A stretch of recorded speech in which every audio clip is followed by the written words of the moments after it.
live. Est-ce qu'on est live? Bonjour à tout le monde, est-ce qu'on est live? Je vérifie sur mon téléphone qu'on est live.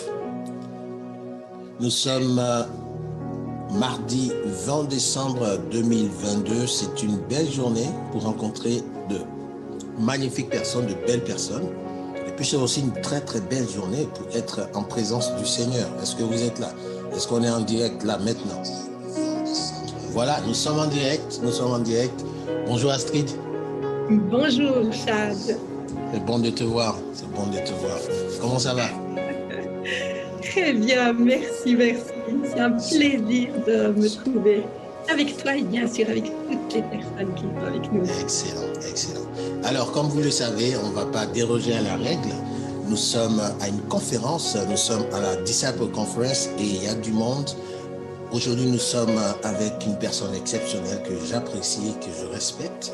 Et on va faire plus en connaissance avec elle dans quelques minutes. Mais comme vous le savez, pour pouvoir permettre à d'autres personnes de profiter, d'apprendre, de partager, de vivre cette communion que nous allons vivre tout à l'heure, on va prendre nos téléphones. Donc, on est déjà, pour ceux qui sont déjà sur les téléphones, on va aller sur le bouton « Partager » et puis on va partager. Donc, je vais aller directement partager le live dans le groupe où tout le monde pourra voir notre échange. Donc, ça c'est fait.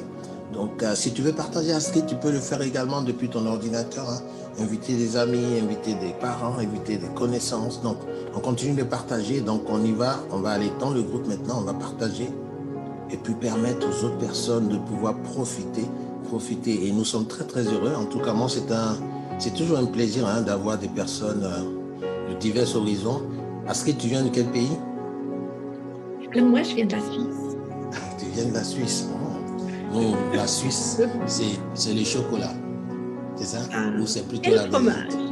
C'est le fromage suisse, pardon. Et puis oui, mais souvent, si on parle de chocolat en Suisse, non? C'est plus le fromage? Bon chocolat. Vous voulez voler la vedette à la France? La France, c'est pas le fromage? Ou c'est la Suisse? Oui, l'Alsace, c'est du bon fromage, absolument. Je vois. Alors, on continue, je cherche juste le groupe... les leaders du royaume et puis on aura terminé le temps de partage. Et pendant ce temps, nous voulons prendre le temps de vous saluer à vous aussi qui êtes en direct avec nous. N'hésitez pas d'écrire dans le chat de quel pays vous venez, de quel pays vous vous connectez. On prendra le temps de vous saluer et surtout de passer le bon temps avec vous. N'est-ce pas? Oups. Voilà. Alors, nous sommes ce mardi en compagnie d'une personne. Donc, comme vous le savez, depuis la semaine dernière, nous avons une conférence, donc la conférence des disciples, qui a démarré depuis le 12 décembre 2022 jusqu'au 24. Et nous avons, on dira 12 jours, mais c'est un peu plus que ça parce qu'on aime donner les cadeaux des bonus. Donc, on a 12 jours, 12 conférenciers, 12 thématiques. Et l'objectif, c'est de pouvoir garder les yeux fixés sur le Seigneur dans les moments difficiles, dans les moments d'adversité, dans les moments on va dire de découragement, ou trouver la force, ou puiser la force pour garder les yeux fixés sur Jésus qui est le chemin, qui est la vérité, qui est la vie. Et c'est pour parler de cette thématique, pour parler de ce sujet que je reçois ce matin, ou cet après-midi, ou ce soir. Astrid, il fait quelle heure chez toi? On a 6 heures le soir. 6 heures le soir, ici il est midi. Il est midi à Montréal et puis 18 heures à Paris, je crois 17 heures en GMT. Et nous allons accueillir Astrid Meilleur. Comment ça va Astrid? Ça va bien, merci. Super. Alors avant de commencer... au froid. Super. Avant de commencer, on va prier. Et puis, confier ce moment, je vais te demander de prier. Tu veux bien le faire? Ok. Seigneur, quelle grâce que c'est d'être là avec toi pour partager autant d'heures que toi tu as fait de miraculeux dans nos vies, mais aussi de profond. Et merci de bénir ce moment, de nous donner ta joie et aussi ton espérance. Amen. Voilà, donc je veux voir pour ceux qui sont en direct avec nous des Amen, Shalom, que Dieu te bénisse, bénédiction, blessing. Ok, non, n'hésitez pas, restez connectés avec nous en direct. Pour ceux qui seront en différé, bien évidemment, vous pouvez également répondre, interagir avec nous et ça nous ferait plaisir de vous lire. Alors, Astrid, On t'a présenté de façon succincte, on sait que tu viens de la Suisse, mais dis-nous qui tu es. Alors, pour être plus précis, je viens de la partie la plus petite de la Suisse, les Grisons, où on parle romanche. Mais après, à l'école, j'étais de la partie allemand. Je me suis mariée du côté francophone et depuis 36 ans, non, 37 ans, mariée 37 dans ans, ok. une Suisse romande avec 4 enfants, 4 petits-enfants maintenant, Wow. et engagée dans une aventure extraordinaire avec le Seigneur. Wonderful. Et félicitations déjà pour les 37 ans de mariage et puis pour les 4 petits-enfants. Donc 4 enfants et 4 petits-enfants, c'est bien équilibré. Félicitations. Mais on est très content de t'avoir. Et puis, on sait que tu as traversé des moments difficiles. On sait que ça n'a pas toujours été facile. Et c'est vraiment ce qu'on veut montrer au travers de cette conférence, dont la thématique ou dont le thème principal, c'est imparfaitement parfait. Et non pas sans lui. Non pas sans lui, c'est vraiment de dire, Seigneur, je sais que je traverse des moments difficiles. Je sais que c'est pas facile. Je sais que tu es avec moi. Aide-moi à garder les yeux fixés vers toi. Et Astrid, dis-nous qu'est-ce qui s'est passé pour toi. Une petite parenthèse. Est-ce que j'ose te baisser un petit peu le son de la musique? Moi, j'ai un D'accord. mais je ne sais pas comment tu règles tout ça. Voilà. Merci de me rappeler ça. On est tellement... voilà, c'est bon. Donc, on reprend la question ou c'est bon pour la question? Ça va? Tout à fait. Redis-moi peut-être juste la fin. Alors, ce que j'expliquais, c'est que la thématique, c'est imparfaitement parfait. Et nous voulons voir en fait l'autre côté de la foi chrétienne où on ne voit pas toujours les bénédictions, Dieu m'a béni, je suis heureux, je suis content, mais aussi on voit où c'est difficile, Seigneur, j'ai besoin de toi. Et c'est pourquoi le thème imparfaitement parfait est là pour vraiment, vraiment ouvrir les yeux sur les difficultés que les frères et les sœurs en Christ traversent. Et je crois que tu as été également, t'as été, on ne dira pas victime, mais tu as aussi ton lot d'épreuves. Donc, dis-nous qu'est-ce qui s'est passé. Qu'est-ce qui se passe? Merci de nous donner l'occasion de partager à un grand public. Donc, vraiment, sois béni, Chad. Amen, amen. Lorsque ça a commencé il y a 8 ans, donc en pleine forme dans le ministère et vraiment encouragée par plein de choses, tout à coup, ça nous tombe dessus. Donc, à 50 ans, on me fait l'annonce que j'avais un cancer, mais qu'on ne pouvait plus rien faire, qu'il me restait 2 ou 3 mois à vivre. Wow. Et là, j'appelle ça mes 3 nuits de lutte. J'ai eu vraiment 3 nuits très spécifiques de lutte où la première nuit, c'était « mais non, c'est pas possible, c'était pas prévu ». En plus, on a souvent un peu ces tendances de quand même justifier, mais dans le ministère, je t'ai suivi, mais non, ça peut pas juste arriver comme ça. Donc, vraiment toute une discussion, pour ne pas dire une bataille pendant toute la nuit avec mon Seigneur, parce que je voulais comprendre, mais qu'est-ce qui se passe? Et là, le matin, vraiment à l'aube, presque audiblement, mais dans mon cœur, c'est toi qui retentit en moi, qui dit, mais je connais ton premier et ton dernier jour. Tout est dans le Wow. Et là, déjà, j'ai eu mon première prise de conscience. Même dans ces moments-là, nous sommes dans la main du Seigneur. Et prenez notre première et notre dernier jour. Et c'est là, dans la journée, j'ai commencé à digérer, à me dire, OK, si mon dernier jour arrive, il faut que je m'y prépare. Et j'étais partie assez optimiste. Pour ceux qui me connaissent, je ne reste pas longtemps assommée, mais je dois quand même vous avouer, il y a une deuxième nuit. Et dans cette deuxième nuit, c'était quand même un nouveau cri du cœur. Mes 4 enfants, encore jeunes adultes, à la maison. Mon mari, bien sûr, avec tout ce qu'on faisait ensemble. Mais non, je ne pouvais pas juste les laisser comme ça. Ils avaient encore besoin de moi. Vous comprenez le discours qu'on a souvent. Et là, le matin, nous, après vraiment une nuit intense, de nouveau cette voix qui me donne cette réponse extraordinaire, qui me dit, mais je les aime encore plus que toi, tu puisses les aimer. Wow. Qu'est-ce qu'on peut dire là? de plus. Wow. Du coup, lâcher prise, hein, on travaille un peu tous ces domaines. Et j'avançais chaque fois, mais il venait une troisième nuit. Et là, étant engagée dans le ministère, j'avais tout un travail dans mon église où je levais tout un ministère pour la jeunesse, mais après aussi dans l'entrepreneuriat avec mon mari, on a une librairie chrétienne, on fait beaucoup d'événements, aussi des concerts ou des conférences. Après, encore tout l'autre côté où j'étais engagée aussi dans tout un ministère de fabricants de joie de la jeunesse. Aussi, on a implanté en France, en Suisse, des grands... Bref, ça me semblait tellement énorme que je ne pouvais pas juste arrêter comme ça. Et de nouveau, une discussion. Mais J'imagine. ce ministère, qu'on dit des fois mon ministère, et le Seigneur qui me rappelle le matin avec beaucoup de tendresse, toutes ces paroles étaient avec beaucoup de tendresse, c'est: je connais mes ouvriers et mes amis. Et là, il y avait quelque chose qui me faisait prendre conscience que c'est le Seigneur qui est le maître de notre mission. Ce n'est pas nous qui avons une mission. C'est lui, c'est exactement qui est dans sa team et il connaît chacun. Et du coup, là, c'était vraiment un lâcher-prise. Et c'est là.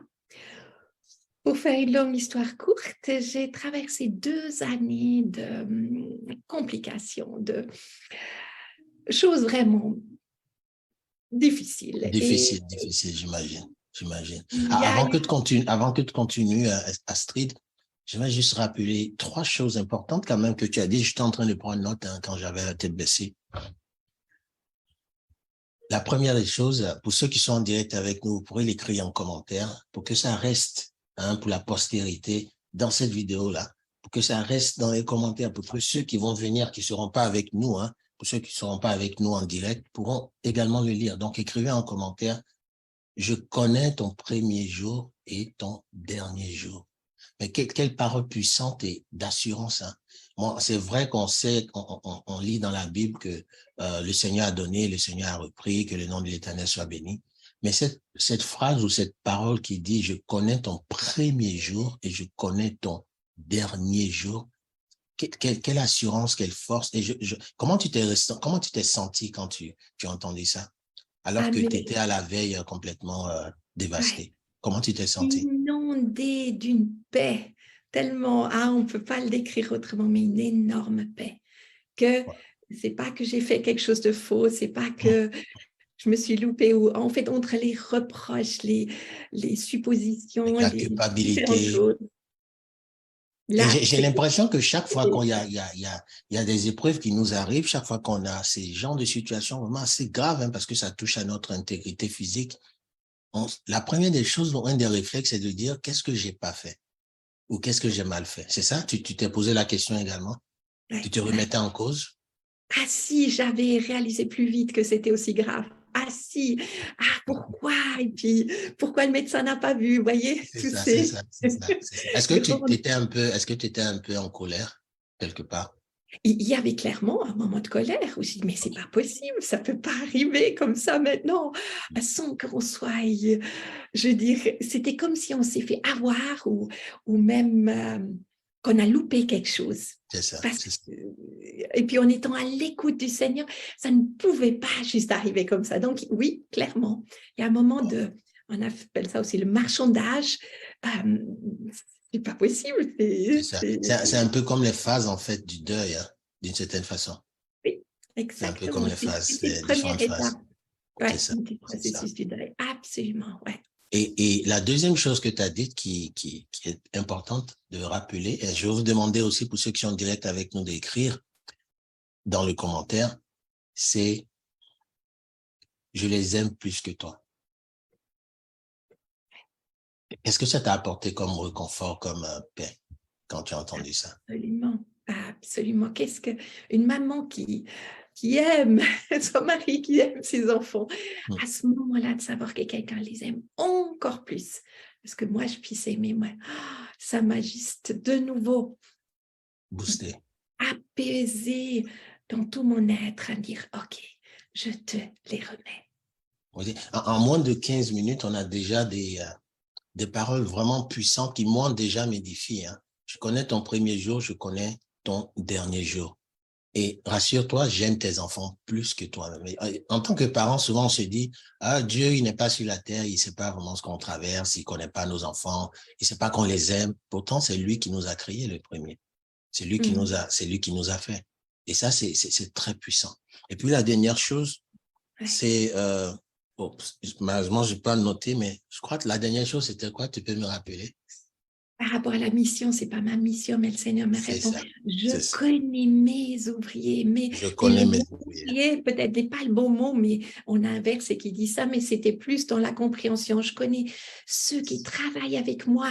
Donc, dans ce sens-là, C'est mes ça, c'est amis. ça. Je connais mes ouvriers et tu en fais partie. Donc, ce que tu traverses là, ça fait partie de ton éducation, ça fait partie de ta formation. Donc, Ouais. j'attends de voir comment est-ce que tu vas réagir. Et je vous rappelle que le thème de cette conférence, c'est imparfaitement parfait. Vous voyez, chaque conférencier, chaque personne, chaque frère ou chaque sœur qui est passé sur cette, on va dire, dans cette conférence pour parler, pour échanger avec nous, le thème central qui revenait, c'était les épreuves, les épreuves, les épreuves. Et certains ont parlé d'épreuves qui fortifiaient, de voir les épreuves comme des tremplins, de voir des épreuves comme des ressorts, de voir des épreuves comme un temps de passage, de croissance, de développement. Et je crois que c'est ce que ça a été pour toi, n'est-ce pas, Astrid, pendant Ah, 2 ans. ouais, ouais. Dis-nous un peu plus, pendant 2 ans, c'était quoi ta routine spirituelle, c'était quoi ta routine? Où est-ce que tu puisais les forces pour Je pense que ça vraiment a commencé traverser? très Ouais. concrète sur le terrain. Hum, Donc, pour ceux qui se demandent qu'est-ce qui s'est passé, en fait, j'ai eu un cancer aux ovaires, ça touchait hum. tous les organes. Ils ont dû tout sortir, tout enlever, tout. Bref, c'était une longue opération de 8 heures. Ils ont même fait encore, bref, on fait plus rapide. En fait, Mais tu as après, souffert vraiment. c'est ce cri, Seigneur, fait que j'ai moins mal. Donc, la douleur était énorme. Le premier jour, tout le monde me dit, mais c'est normal que vous ayez mal, on vous donne la morphine. Mais ça me faisait que encore plus de nausées. Donc, ma prière devenait vraiment un cri du cœur, mais Seigneur, fais que j'ai moins mal. Le deuxième jour, le troisième jour, le quatrième jour. Et là, il a fallu le 5e jour que le Seigneur me dit le matin, mais pourquoi tu as mal? Et là, cette phrase m'a interpellée. Je me dis, mais parce qu'après une grande opération comme ça, on a mal, mais pourquoi j'ai mal? Mais ça m'a quand même mis un petit peu une puce à l'oreille. Je dis, OK, j'ai demandé aux infirmiers. Le matin, ils m'ont répété la même chose comme tous les autres jours, mais parce que vous avez une grande opération, mais on fait tout pour, disons, adoucir vos peines. C'est seulement le soir qu'il y a une infirmière de nuit qui vient à mon lit. Elle me dit, mais parce que vous avez mal. Où? J'ai dit, mais tout mon intérieur, ça brûle. Quand je respire, quand je mange, c'est horrible. Puis là, elle me dit, mais ouvrez voir la bouche. J'ouvre la bouche et puis là, elle me dit, mais vous avez attrapé le muguet. C'est une inflammation, une sorte de champignon que beaucoup de bébés ils ont. Mais c'est tellement, ça irrite tellement, même en respirant, on a l'impression, on a du feu en nous. Donc, en Wow. fait, c'était cette douleur-là que j'ai eue. Et là, elle me dit, mais attendez, je vous donne 2 gouttes et puis d'ici une demi-heure, ça sera mieux. Et je vous promets, d'ici une demi-heure, j'avais plus mal du tout. Wow. Wow. Wow. Wow. Et là, cette phrase pertinente, comme je dis, Jésus a commencé à me coacher. Il m'a renvoyé la responsabilité de rester acteur de ma vie. Et souvent, lorsqu'on traverse des difficultés ou souvent l'épreuve au niveau santé, on devient un petit peu, comment dire ça, on est dépassé, on devient presque passif parce que les médecins, ils savent mieux que nous. Il y a un ensemble de personnes qui sont certainement mieux conscients de tout ce qu'il nous faut que ce qu'il ne nous faut pas. C'est-à-dire, on devient passif. Et là, cette phrase-là, ça m'a rendu actif. Et là, j'ai compris, la seule personne qui est vraiment responsable de moi, c'est moi. C'est toi. Et du coup, je devais rester dans ce dialogue, mais pas juste Seigneur fait que, ça veut dire comme un enfant qui demande à son parent d'intervenir. Ouais. Je devais devenir adulte et prendre ma vie en main afin t'inquiéter de savoir, OK, pourquoi j'ai mal, pourquoi ça dure toujours, pourquoi ça ne s'est pas amélioré. Et ça, c'était le début de mon coaching avec mon De Seigneur. ton coaching, on va dire ton coaching divin. Hein? Tu as la chance, tu as été coaché directement par Jésus. Hein? OK, on peut Alors, voir ça de cette façon, mais tu as quand même traversé des moments difficiles, de douleur. Est-ce que tu étais découragé? Est-ce qu'à un moment donné, tu doutais quand même de la présence de Dieu?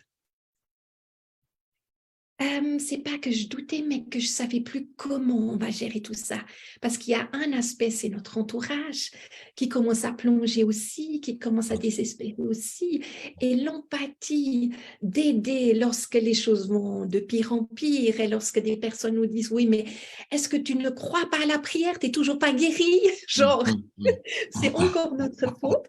Ouais. L'accompagnement devient difficile. Et là, je dois avouer, il y a eu des moments de doute à me dire, mais est-ce que moi, je fais quelque chose de pas juste? Est-ce que je suis pas alignée par rapport au royaume de Dieu? Du coup, il y a en plus une remise en question profonde qu'on traverse aussi. Et je pense que c'était ça le plus difficile, de finalement, et puis je pense que c'est au bout d'une année, quand plus rien n'allait. Il y a même, pour vous dire, il y a, la cicatrice n'a pas tenu, donc vraiment l'extrême de l'extrême. Tout a lâché, ils ne savaient plus quoi faire avec moi. Ils m'ont envoyé chez un spécialiste de l'autre côté de la Suisse et il a refait une grande opération. Et là, avant cette opération, je devais signer un papier comme souvent avant les opérations, mais là, c'était pour éventuellement, je pourrais rester handicapée, mais de toute façon, hein, on n'avait plus trop à perdre ou à gagner. Mais je dirais, mourir, c'est plus facile que d'accepter rester handicapée parce qu'il devait m'enlever en fait tous les organes et le cerveau pouvait prendre des dégâts. Et là, je dois vous avouer, je suis tombée dans le trou le plus profond qu'on peut s'imaginer. Parce que pour moi, c'était impossible de pouvoir supporter d'être prisonnier de notre corps si jamais le cerveau ne le supportait pas. Et là, j'ai eu mon quatrième moment impactant dans mon témoignage. Lorsque je suis arrivée à l'endroit le plus... Alors, j'espère que vous prenez note. Donc, pour ceux qui sont en direct avec nous, prenez note et puis vous allez écrire dans les commentaires. Le 4e niveau de coaching de Astrid, n'est-ce pas? On y va. C'est là où on ne peut plus trouver une réponse. En fait, souvent, dans la souffrance, on cherche une réponse à notre souffrance. Mais la vraie réponse, souvent, c'est être dans l'intimité du Seigneur tellement proche que plus rien ne peut nous toucher. Et là, je l'appelle ma rencontre Job, où Dieu s'est révélé à cet endroit le pire qu'on peut s'imaginer, en tout cas, un des pires, en tout cas, je suppose. Là, il était. Et je ne peux même pas vous le décrire plus que ça, mais cette intense présence du Seigneur qui était tellement profonde. Et depuis ce moment-là, je savais que je n'avais plus besoin d'avoir peur de rien du tout, parce que j'étais dans la présence du Seigneur. Amen. Amen. Et à ce moment-là, j'ai pu remonter et juste accueillir quoi qu'il advienne. Et c'est là où je pense le plus grand miracle, il a eu lieu. Une énorme opération, mais au bout de 2 semaines, j'étais sur pied et j'ai pu sortir de l'hôpital. Et tout s'est bien passé, comme par miracle. Tout s'est bien passé. Je suis remontée d'une manière incroyable. C'est là où, quand j'ai vu quel impact, je revenais déjà, j'ai déjà fait toute une formation d'accompagnement spirituel, d'accompagnement relation d'aide, donc je connaissais le sujet, mais cette manière-là de devenir responsable et genre juste poser des questions, là, alors Jésus waouh! Et là, je voulais me former en coaching. Et c'est là où j'ai rejoint la Max Leadership Team.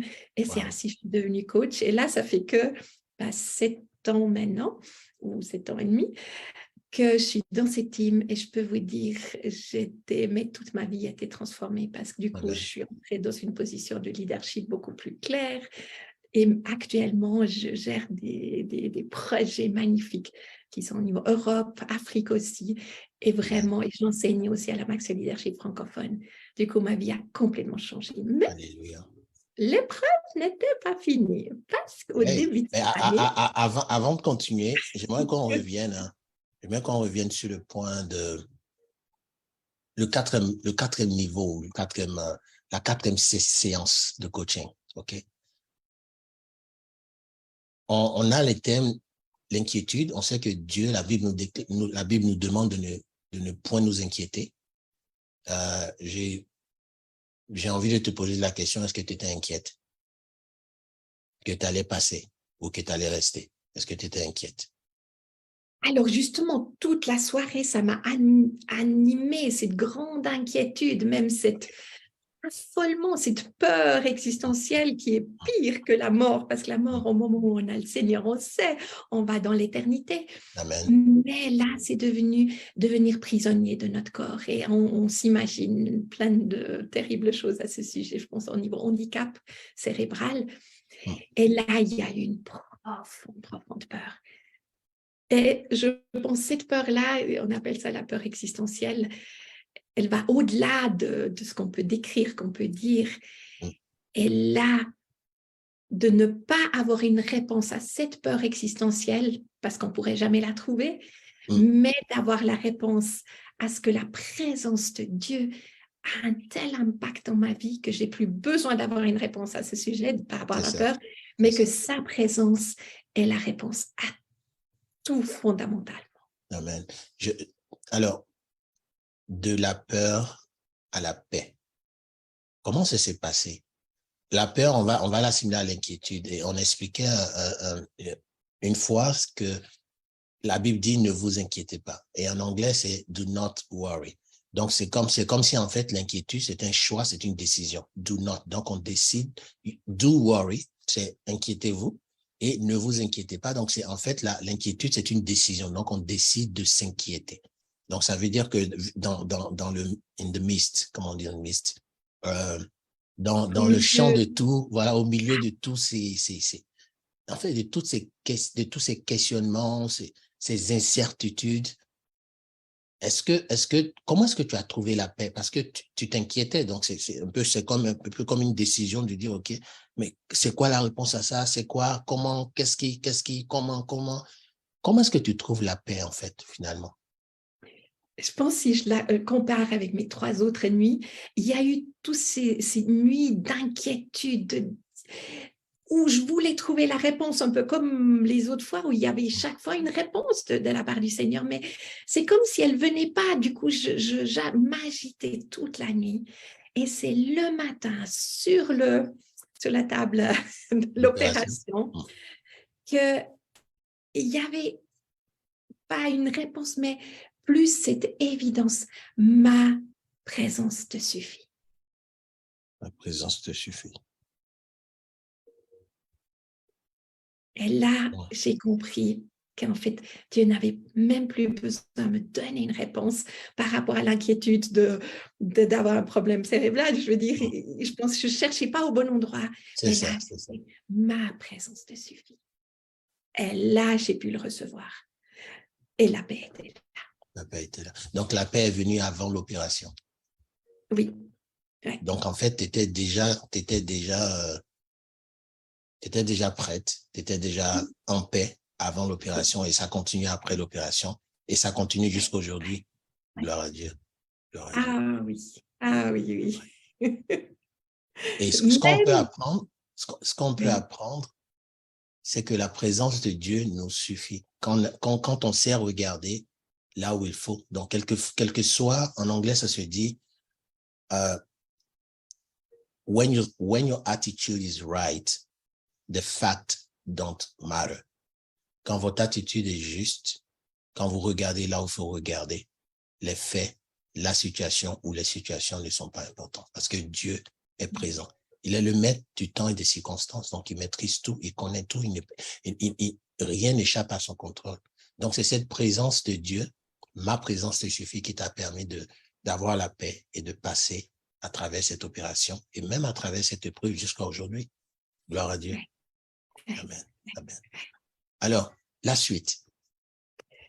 En mars. Ça ne s'arrête pas là. Hein. Après 2 ans, ça ne s'arrête pas là. Il y a eu la guérison, on va dire. Et qu'est-ce qui se passe? Donc, je suis formée là depuis maintenant 7 ans, justement, avec le Max Leadership, donc coaching, leadership, travail d'équipe et tout.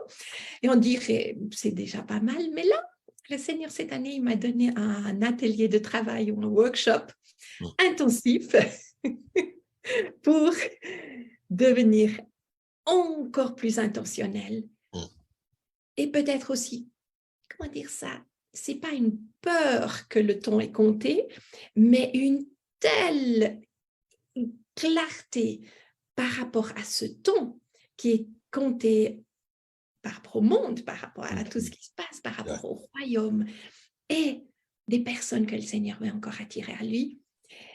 J'ai eu un atelier de travail intensif cette année. Ça veut dire, en mars, un nouveau concert était signalé. Et là, bien sûr, c'était « Waouh, comment je vais aborder tout ça ?» Alors, je ne vais pas vous la faire en long parce qu'on n'a plus le temps. Ça sera peut-être un autre témoignage, mais pour sortir très rapidement les choses concrètes, du fait que je connaissais maintenant le coaching du Seigneur, que je savais comment aborder, en fait, toutes ces étapes, j'ai dû avoir une même grande opération, une même réhabilitation, une même chimio après. Je vais dire, tout le processus a dû se répéter. Vous vous rappelez, la première fois, ça m'a pris en tout cas 1 année et demie à 2 ans. Cette fois, en 7 mois, c'était liquidé. Rapide, hein? Et je pense, le plus extraordinaire encore dans tout ça, il y avait 2 réponses que le Seigneur m'a données. Une, c'est le pourquoi, encore une fois. Qu'est-ce que je pense, il y avait cette réponse que c'est encore pour aller plus profondément dans ces déterminations, ce que le Seigneur peut faire avec notre potentiel, qui est tellement plus grand que ce qu'on s'imagine. Et l'autre réponse, c'était pour la génération suivante, parce qu'enfin, on a pu trouver qu'il y avait un gène au niveau générationnel, et du coup, au moment où on l'a trouvé, maintenant, on peut le neutraliser, on peut le traiter, et pour toute la génération à venir, ceux qui seraient touchés de ça, ils peuvent bénéficier maintenant de ces nouveaux traitements. Du coup, moi, c'était, je ne peux même pas dire un sacrifice, mais une joie de savoir que si j'ai pu traverser de nouveau avec l'aide du Seigneur tout ça, c'est parce que c'est pour la prochaine génération. Donc ça fait déjà un gros baume. Mais je pense que le Seigneur voulait encore m'apprendre que dans nos plus grandes faiblesses, il fait les choses les plus grandes. Et s'il aurait pu avoir la tentation ces dernières années de se dire « Oh, mais c'est parce que moi, j'ai bien appris, parce que je me suis formée et un peu tous nos efforts à nous pour devenir la personne qu'on voudrait. » À travers ces traversées, il m'a de nouveau complètement mis à l'arrêt. Donc, tout mon business, j'ai un centre de coaching, aussi pour des entreprises. Donc, j'ai vraiment développé maintenant plein d'axes très importants. Et là, à l'arrêt. Donc, il fallait voir, j'ai investi dans la multiplication, donc que d'autres personnes puissent reprendre ça. Donc, ça, c'était accéléré un peu. Mais aussi que là où tu es faible, moi, je suis fort. Et dans ces 7 mois à l'arrêt, mon entreprise a plus avancé, c'est-à-dire son ministère a plus avancé que si j'avais pu le faire par mes propres forces. Et moi, ça m'émerveille. Et je suis juste en l'adoration complète, ce que le Seigneur peut faire. Alléluia. Dans nos faiblesses. Mais nous, on est également émerveillés, Astrid. Tu vois, je t'écoute avec beaucoup d'attention, beaucoup de passion, je vais dire. On le voit dans tes yeux, on le voit sur ton visage, on le voit même, on le ressent même dans le cœur, dans la voix. Vous savez, pourquoi encore? Et tu as dit, c'était pour aller beaucoup plus profond. Et la deuxième chose, c'était pour la génération suivante. Alors, dans ton cas, c'est à la fois littéral et aussi, on va dire, littéral et général. Littéral parce qu'effectivement, ils ont trouvé le gène qui causait en fait le problème, on va dire.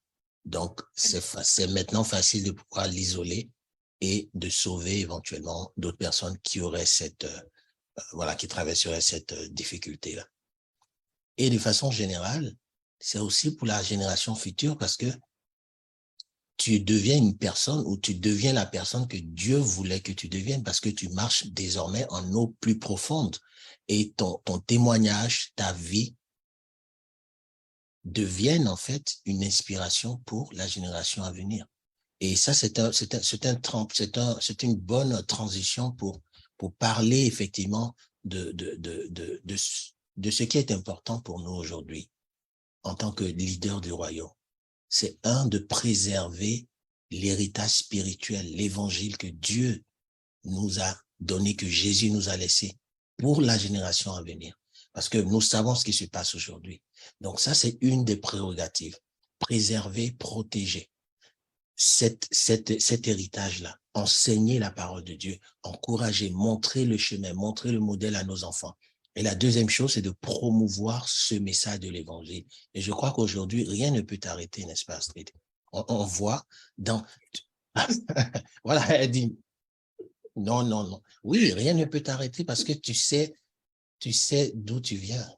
Tu sais d'où tu viens. Et ces épreuves, et c'est très important, je vais te laisser terminer tout à l'heure, quand nous parlons d'aller en profondeur, je me rappelle, je crois que tu te rappelles aussi de l'épisode où Jésus a demandé aux pêcheurs de jeter le filet.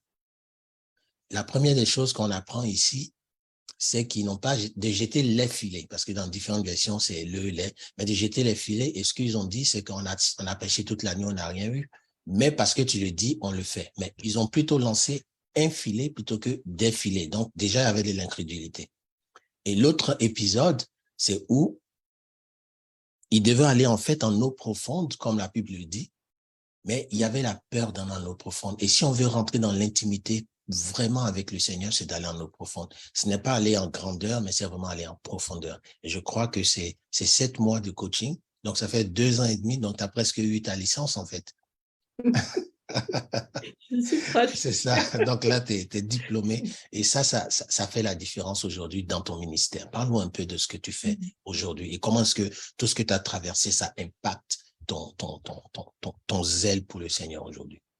Je pense que la première chose, il n'y a plus rien qui me freine ou qui m'empêche. Lorsque je sens que le Seigneur m'inspire par rapport à une idée, je vais la chercher, je vais la tracer, je vais me coacher et me laisser coacher avec les bonnes questions. Okay, qu'est-ce qui t'empêche d'aller là? Et comment tu pourrais faire? Du coup, il y a un grand ministère de traduction que j'ai développé, mais pas seulement de traduction, parce qu'on a connu les traductions et puis maintenant, il y a des outils de traduction extraordinaires, mais traduire le cœur, l'adaptation dans une autre langue. Et vu que je parle 5 langues, je pense que le Seigneur m'a donné un plaisir tout particulier, pas le côté littéraire, grammatical, ça aujourd'hui c'est plus un problème, mais la compréhension du cœur. Et là, j'aime tellement les ouvrages de John Maxwell qui a cette simplicité. Je crois que c'est vraiment Jésus qui nous l'enseigne, mais soyez simple, clair, soyez ce sel et cette lumière. Et aujourd'hui, d'être le sel, pour moi, ça veut dire donner du goût à la vie en révélant les valeurs du royaume. Donc, le sel, c'est les valeurs du royaume. Donner du goût à la vie. Lumière, c'est la clarté. Et c'est tellement intéressant.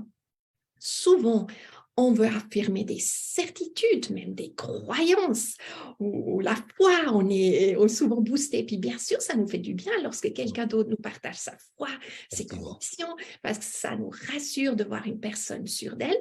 Mais on a tous vécu, on s'est tous fait avoir par des choses émotionnelles qui n'étaient pas claires ni fondées. Et tôt ou tard, on a dû malheureusement constater que ce genre de conviction n'était pas toujours fiable. Et du coup, c'est quand même intéressant que Jésus ne nous a pas dit « soyez sel et conviction » ou « témoin de foi ». Non, il nous a dit « lumière ». Et qu'est-ce que ça fait, cette différence? Être lumière, c'est juste amener la clarté. Amen. Et c'est vrai, aujourd'hui, dans mon travail, quand je vais dans les entreprises pour amener de la clarté, ce soit avec évaluation DISC ou avec d'autres outils qu'on a. Mais je suis toujours épatée par la simplicité. Moi, je ne suis pas du tout la spécialiste des grandes entreprises et tout. Je veux dire, je n'étais pas un CEO d'une grande entreprise, on a notre petite entreprise. Mais lorsque je fais du coaching et j'amène juste cette clarté avec des questions très, très, très précises, tout à coup, ils prennent conscience, ah mais oui, ça ne va pas, et ça, il faut qu'on change et tout. Du coup, dans mon ministère aujourd'hui, c'est vraiment beaucoup d'être sel et lumière, tout simplement. Amen, amen. Et tu l'incarnes superbement bien. Et tu l'as dit tout à l'heure, donner du goût à la vie en révélant les valeurs du royaume. Je vous rappelle que la conférence de Disciple Conference est organisée par le ministère Les leaders du royaume. Et parlant de donner du goût à la vie en révélant les valeurs du royaume, c'est une des choses qui, je crois que c'est vraiment ce que chaque leader est. Et le thème leader est très important. Astrid parle beaucoup de Maxwell, de John Maxwell. Effectivement, nous faisons partie de la même communauté de leaders transformationnels, de leaders inspirants. Et nous, le côté spirituel, le côté chrétien nous amène, n'est-ce pas, à travailler avec des valeurs, même les mêmes valeurs qui sont enseignées, mais vraiment dans des ministères, dans des communautés chrétiennes, on va dire. Alors, aussi, je me rappelle, je sais pas si c'était dans la même période, quand on était en République dominicaine. Je crois que c'était la première fois qu'on se voyait physiquement, c'est ça? C'est ça, oui, oui. Et je vous assure qu'en fait, pendant quoi, 2 ans et demi, on était juste en live, hein, juste en virtuel. Et quand on s'est rencontrés, il y a quelque chose que Astrid dégage, ok? Tout à l'heure, vous avez dit, j'ai peur de rien, ok? Donc, il y a la conviction, il y a la force, mais en même temps, la force dans la tendresse, la force dans l'amour, la force dans la patience. Est-ce que tu penses qu'il y a eu la patience qui a été renforcée en toi? Ah oui. Cette persévérance, cette patience, mais pas passif, pas cette patience passive où on laisse faire les choses, mais vraiment actif. Dans cette persévérance, encore chercher un chemin, encore mieux comprendre ce que le Seigneur il est en train de faire. Parce que dans ces périodes qu'on vit, on a souvent l'impression mais tout va à travers, le Seigneur doit plus du tout gérer tout ça, disons. On ne se le dit pas, mais on a des fois des actes qui laisseraient entendre qu'il n'est plus trop sous contrôle. Mais moi, quand je vois ce qu'il est en train de préparer, c'est tellement glorieux que non, le Seigneur, il n'est pas en retard, il est en avance, mais il a besoin des gens peut-être un peu audacieux qui le suivent dans des endroits où on n'avait pas l'habitude jusqu'à maintenant d'y aller. Et lorsqu'il nous place face à des gouvernements pour faire des transformations de pays, ou lorsqu'il nous place à des endroits inimaginables, en tout cas, j'aurais jamais imaginé encore 10 ans de me trouver là, c'est juste cette persévérance, cette constance, et d'être ce que le Seigneur nous dit d'être, ça veut dire c'est ça. Le son ami qui va donner sa parole, qui va communiquer. Qu'est-ce qui est important dans cette situation? Amen. Amen. Soyez le sel et la lumière du monde. Astrid, est-ce que tu as un verset favori avec lequel on va terminer notre entretien? Il y a peut-être 2, mais laisse-moi peut-être juste terminer sur ces valeurs. Je me suis rendu compte qu'aujourd'hui, c'était tellement difficile de parler de nos convictions, de notre foi, même de religion. Je veux dire, on sait aujourd'hui, c'est très... façon générale. Et là, je me suis rendu compte que j'avais besoin, comme Jésus, juste de parler du royaume. Mais pas en Dieu, Jésus, en religion, mais en je, parce que Jésus nous habite, sa parole nous habite. Amen. Et du coup, j'ai appris à parler Bible en valeur je. Ça fait sens. Smart. Du coup, j'ai dû désapprendre mes versets bibliques que je mettais quand même dans tous mes discours. J'ai dû apprendre à le dire avec des mots, comme être sel et lumière. Aujourd'hui, je le dis différemment, comme je t'ai laissé entendre avant. Et de même, c'est comme si Jésus m'a réappris à sortir d'une certaine manière d'être trop dans cette religiosité. Mais je suis convaincue que bien sûr, la Bible m'habite mais profondément, mais j'ai dû retrouver d'autres mots afin de pouvoir rejoindre le prochain, afin qu'il me laisse s'impliquer. Et du coup, je dirais pour terminer avec ce qui est encore l'autre jour qui m'a frappé, 1 Thessaloniciens 5, 16 à 18, tout simple, on le connaît. Réjouissez-vous toujours, priez sans cesse et soyez dans la reconnaissance. Amen. Alors, le fait que je le connais depuis longtemps, mais cette fois, ce qui m'a interpellée, c'est en fait qu'il ne commence pas dans l'ordre que nous, normalement, on commence. Normalement, si on a un problème, on commence avec la prière. On le remercie péniblement, peut-être pour juste terminer un petit peu dans l'adoration, quand même pour le louer. C'est ça, ouais. Dans cet ordre-là. Effectivement. Et pour moi, là, il m'a impacté dans toutes nos situations. toujours en étant habité par ce Dieu 3 fois saint, par ce Dieu glorieux, par Jésus qui nous montre le chemin, qui est là à nos côtés. Amen. Le matin, quand je me lève, c'est oui, je me réjouis. Je me réjouis d'entrer dans ce que tu as préparé. Lorsque c'est des défis ou des épreuves, je dis, OK, Seigneur, là, tu vas me former. Tu vas encore m'équiper pour aller plus loin. Wow. Et toujours arriver, d'accord, dans la prière, dans ce coaching de questions réciproques, où j'entends aussi les questions qu'il me pose, entrer dans cette reconnaissance de tout ce qu'il a déjà fait. Et là, c'est dans le bon ordre. Donc voilà, c'est peut-être pour terminer. Wow. Quelle très belle conclusion. Hein? Je n'aurais pas pu conclure aussi brillamment. Simplement, tu as parlé de simplicité. Effectivement, c'est simple. On l'a compris. On est dans l'adoration, dans la reconnaissance. Avant de terminer, je rappelle le verset favori ou le verset de Street, c'est 1 Thessaloniciens 5, le verset 16 à 18. Si vous êtes en direct avec nous, vous pourrez l'écrire dans le chat. Nous avons pris vraiment plaisir, mais surtout, nous avons appris. Et moi, ce que je retiens personnellement, c'est, je connais mes ouvriers. Je les aime plus que toi. Et surtout, je connais ton premier jour et je connais ton dernier jour. Si vous avez peur, si vous êtes dans l'inquiétude, vous êtes en train de vous poser des questions, Seigneur, comment est-ce que je vais faire demain? Parce que aujourd'hui n'est même pas certain, encore moins demain. Rappelez-vous que Jésus est présent, comme il a été présent dans la vie d'Astrid et qui aujourd'hui est là pour témoigner. Il est réel. Jésus est réel. Et je vais nous encourager à garder les yeux fixés sur lui et à surtout nous rappeler que dans les moments difficiles, il est là avec nous. Que Dieu vous bénisse. Astrid, est-ce que tu as un mot de la fin?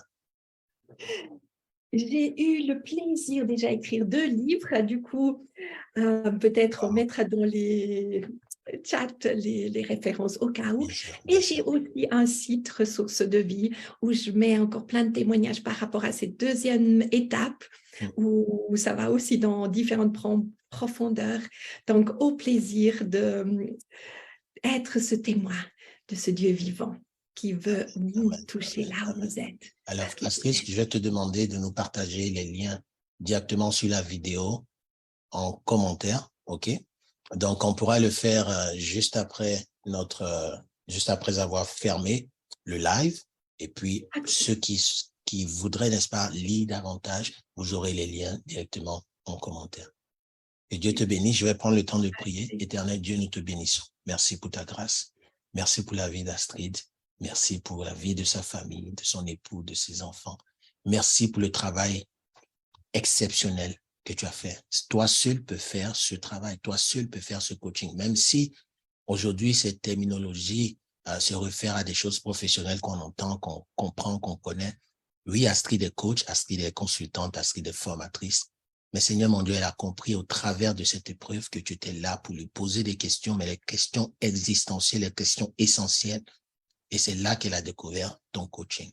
Et nous te bénissons déjà pour ce que tu lui as appris, pour ce qu'elle a traversé, mais pour ce qu'elle est devenue.